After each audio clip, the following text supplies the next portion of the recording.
vamos lá. E aí, galera? Muito bom dia. Mais uma vez nesse sinal aqui. Primeiramente agradecer você que está aqui mais um dia, me dando essa moral de assistir mais esse vídeo. E vamos lá que aqui o ritmo é frenético, a gente não para não. Tô tentando fazer 1 ou 2 vídeos por dia. Tá, e o tema de hoje vai ser como eu me tornei ateu. Assim, eu tenho um grupo no Facebook e no WhatsApp que a galera conversa sobre ciência e coisas da vida, né? E aí um desses amigos... Ah, cacete. Esse aqui eu tinha pedido pra parar.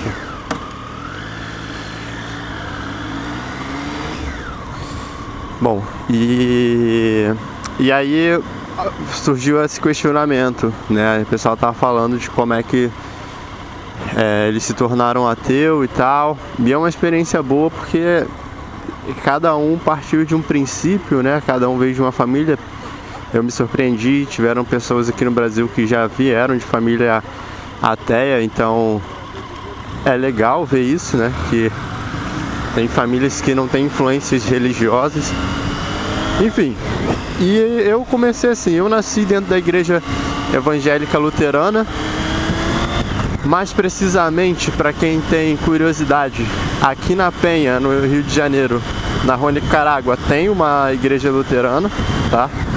Para quem não conhece a história da igreja luterana, a igreja luterana é a igreja católica reformada, né? Então, Lutero, ele tem, quem estudou a reforma protestante... Opa, deixa eu só prestar atenção aqui que ontem eu quase caí nessa areia. Bom, hoje aqui tá um pouco mais limpinho.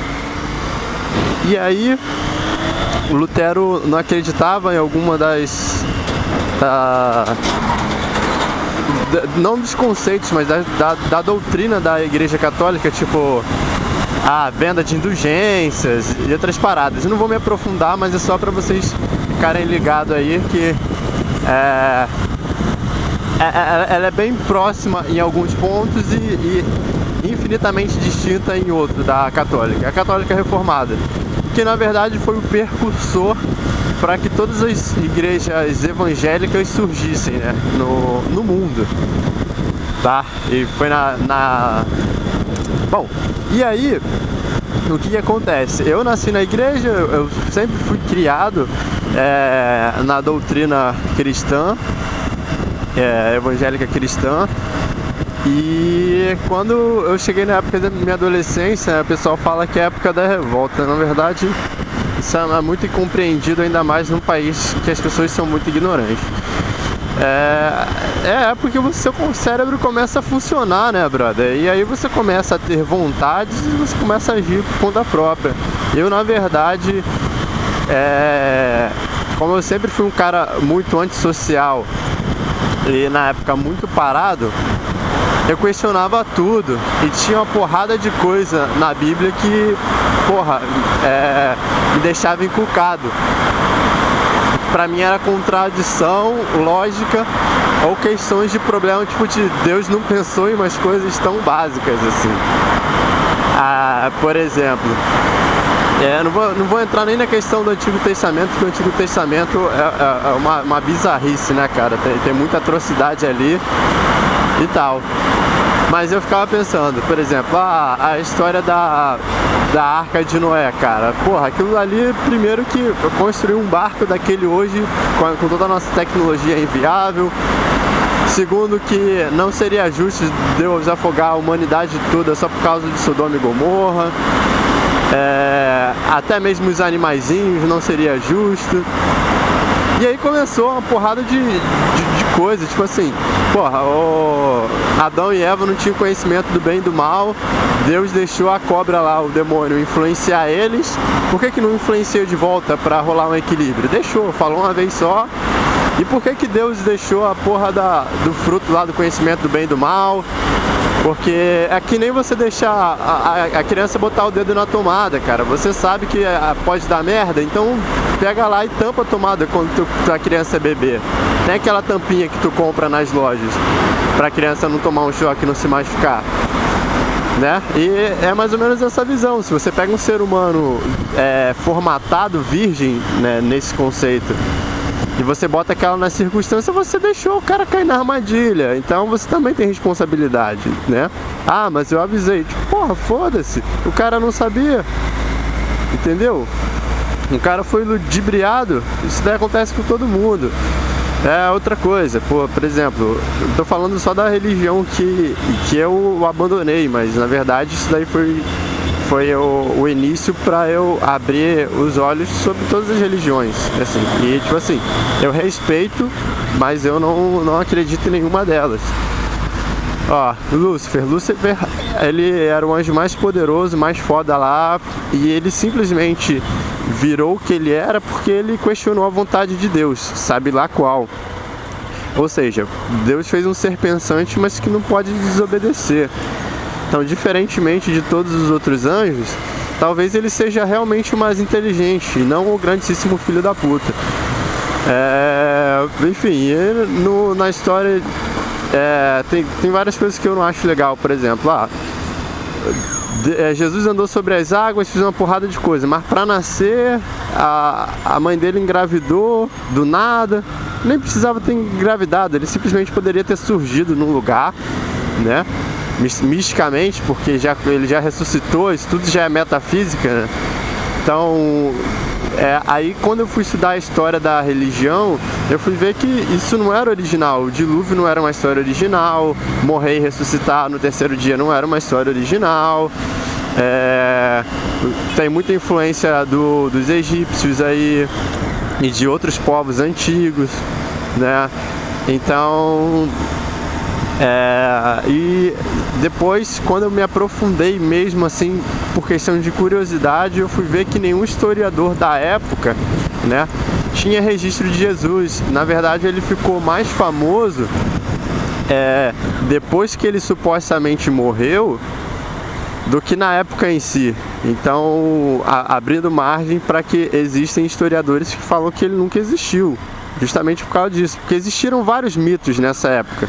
E aí, se você for pegar, se você for falar, não, mas está escrito, tem referência, não sei o que, pô, se você pegar todos os livros que foram escritos naquela época, tem uma porrada de gente ali, cara, que é impossível de ter existido, sabe? E aí foi isso. Mas, tipo assim, tirando a questão dos questionamentos da Bíblia e tal, e aí vai de uma questão de alinhamento, de história e tal, eu queria contar outro ponto também. Nessa época que eu decidi não romper, mas quando você entra na igreja é meio que difícil sair, sabe? Porque as pessoas, primeiro que elas vão te ver com uma cara de nojo, né?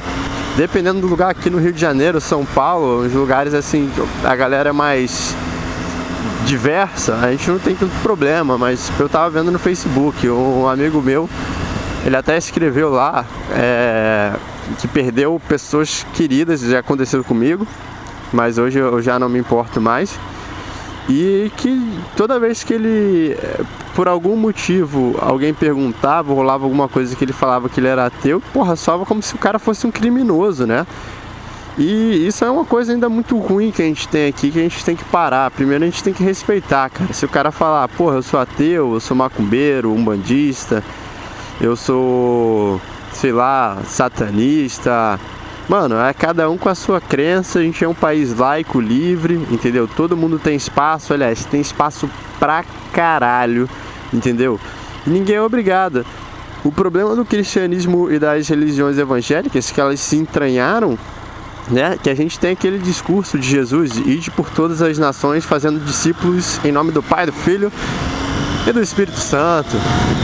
Ele falou, ide fazei, não obrigai, não cuspi na cara das pessoas, não chegar às 8 horas da manhã, que nem a galera testemunho de Jeová, cara, esse cara batia na minha porta, quando eu morava em Braz de Pina, vagabundo batia na minha porta 8 horas da manhã, cara, pra entregar o papelzinho e pedia 20 minutos. A única vez que eu dei, porque eram 2 senhoras de idade, eu fiquei com pena.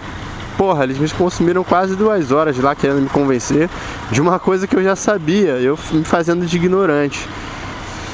Então, cara, respeita um pouco o não, né? E eu tô falando aí da galera religiosa. Isso não é problema nenhum a pessoa não ter religião, entendeu? Religião não torna ninguém melhor ou pior. Ou se a religião te torna melhor, cara, isso é um grande problema. Porque ou você tem medo de ir pro inferno e por isso que você não faz merda, ou seja, você continua sendo só um filho da puta com a porra de uma coleira religiosa, né? Então, na real, você não é uma pessoa que pensou que o errado é o errado. Você tá com medo da punição. É que nem os políticos agora estão fazendo aí, tentando barrar a Lava Jato. E essa história aí, eu demorei até eu conseguir me livrar totalmente da religião, assim, da minha vida, da minha rotina. Foi, acho, se eu não me engano, uns 3 anos, assim, porque... Cacete. O pastor foi na minha casa, ele tentou, entre aspas, me recuperar, porque a gente tinha um bom relacionamento, né? Eu conheci o filho dele, a gente era quase que irmãos, assim. Só que é meio que difícil, cara, porque o nego já começa a te olhar diferente e o relacionamento não fica mais o mesmo, parece que estraga, sabe? É como se tivesse realmente cometido um crime ali. E aí não dá mais pra manter, porque sempre vai ficar aquela coisinha, olha, vem cá, olha, acredita, poxa, se você morrer você vai pro inferno. E aí você, porra, é difícil explicar pro cara, brother, o inferno já tá totalmente fora de questão, eu nem acredito mais nessa bobeira, né? Isso pra mim é uma história. E eu não tô desconsiderando o que você pensa, eu tô falando o que eu acho. Porque assim, eu respeito, mas pra mim é história, é misticismo. Do mesmo jeito que se você falar pro evangélico que ele tem que fazer oferenda pra uma entidade, matar um frango ali, fazer qualquer outra coisa, ele vai achar bobagem, entendeu? Então é sem hipocrisia mesmo, sem aquela parada de ai, eu tô ofendendo alguém. Não, é a real mesmo, é o que eu penso, é o que a maioria das pessoas pensa, tá? Não, a maioria dos ateus são pessoas que conhecem bem da Bíblia e sabem o porquê. Tem um outro revoltado, né? Deve ter ateu aí que tem, entre aspas, raiva de Deus, e muita gente fala isso. Mas esse caso, foda-se, também é exceção. Se o cara não sabe, é a mesma coisa. Tem muita gente, aliás, a maioria das pessoas, elas estão na religião ou por medo, ou porque elas ficam pedindo, tentando manipular e extorquir Deus. Ai Deus, eu tô com doença, ai Deus, meu emprego, ai Deus, meu isso. É verdade. Se você estiver assistindo esse vídeo aí e você é da igreja, provavelmente você vai ter alguns exemplos aí que você conhece, entendeu? E a religião, ela só é interessante quando você pratica, cara. Por exemplo, pra mim, a minha última referência de pessoa que praticava religião mesmo era o Chico Xavier, porque ele morreu dentro do discurso dele, tá? Ele era um cara que viveu em função da caridade.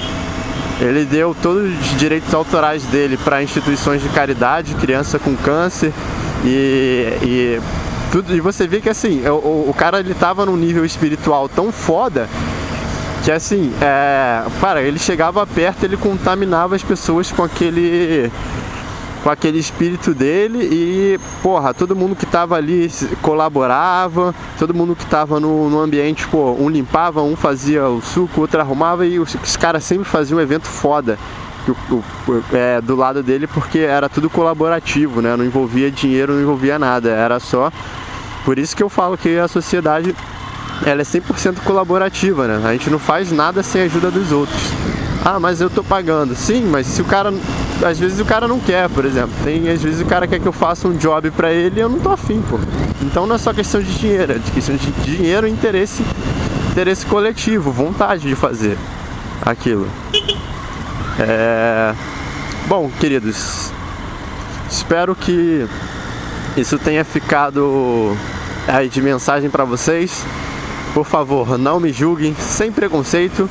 Se eu falei alguma coisa que você não gostou ou alguma bobagem, poste aí nos comentários que aí a gente aprende, a gente debate junto. E cacete. Puta que pariu, eu não consegui frear.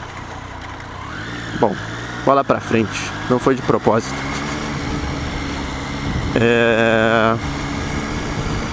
E é isso, galera. Beijos, abraços e fui!